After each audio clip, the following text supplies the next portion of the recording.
નમસ્તે મિત્રો, તો આજે આપણે કેરીનું અથાણું બનાવવા જઈ રહ્યા છીએ. કેરીના અથાણામાં સૌપ્રથમ આપણે લઈએ છીએ આચાર મસાલો. આપણે બજારમાંથી તૈયાર આચાર મસાલો લાવ્યા છીએ. એની અંદર લાલ મરચાં નાખ્યા છીએ, કાળા મરી, લવિંગ, હિંગ.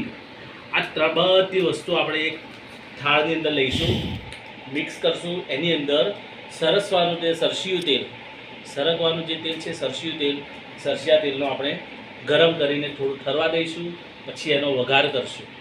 વઘાર કર્યા પછી આપણે એને ધીરે ધીરે એક ચમચે વઘાર કરશું અને એના પછી આપણે એને મિક્સ કરશું.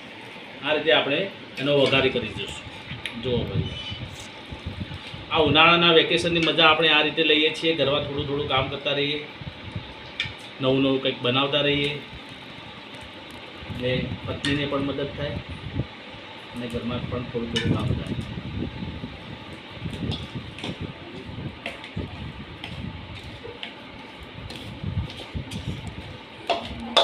આ રીતે એને મિક્સ કરીશું. પહેલાં તો મિક્સ થઈ ગયું.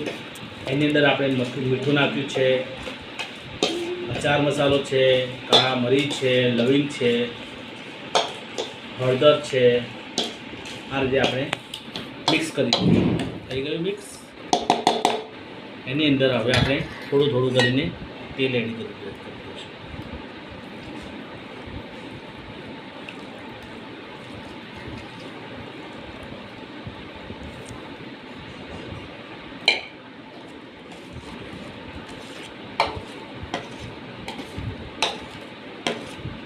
તેલ ઉમેરી દીધું.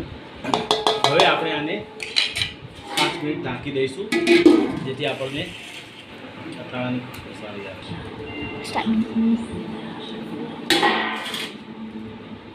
હવે આપણે આમાં કેરીના કટકા નાખીશું, ખારેક નાખીશું. ખારેક લેતા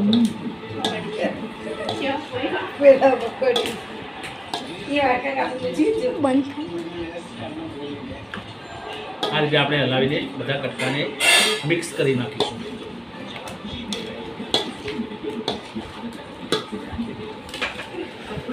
આ છે સુકાયેલી ખજૂર, જેને ખારેક કહેવાય.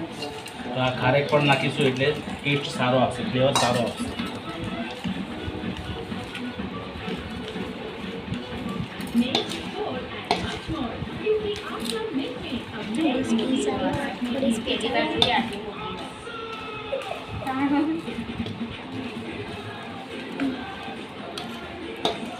આપણું અથાણું તૈયાર થઈ ગયું. એમાં આપણે બીજા કટકા નાખીશું. એક બે રાખજો.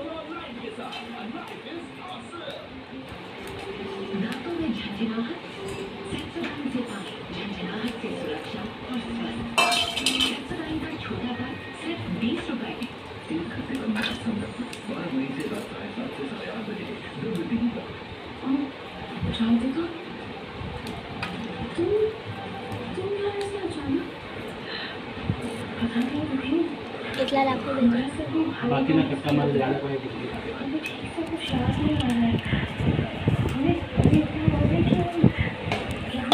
કટકા આપણે નાખી દીધા. બધા કટકાને આપણે હલાવી દઈશું.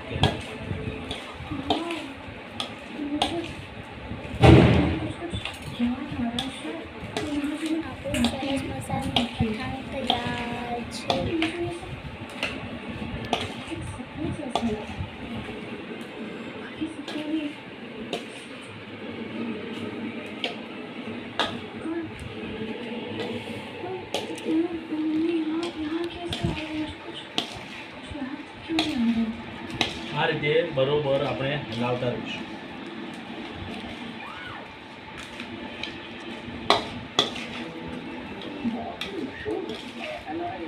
હવે એની અંદર આપણે ગોળ ઉમેરીશું.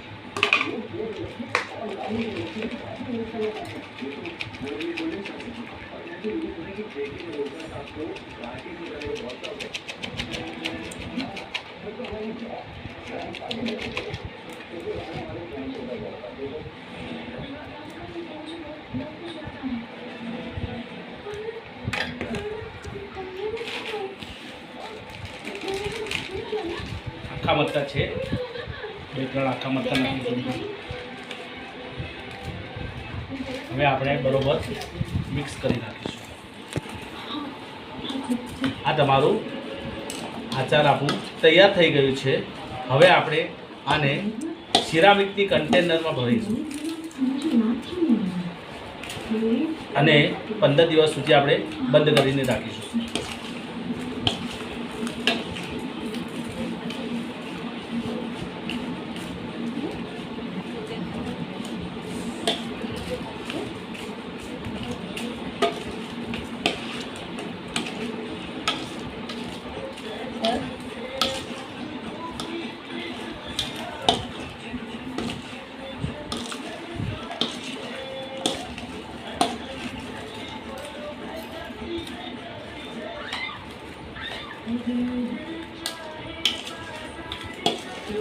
આપણો આચાર તૈયાર થઈ ગયું.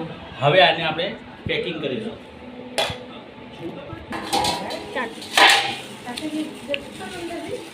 સ્ટાર્ટ.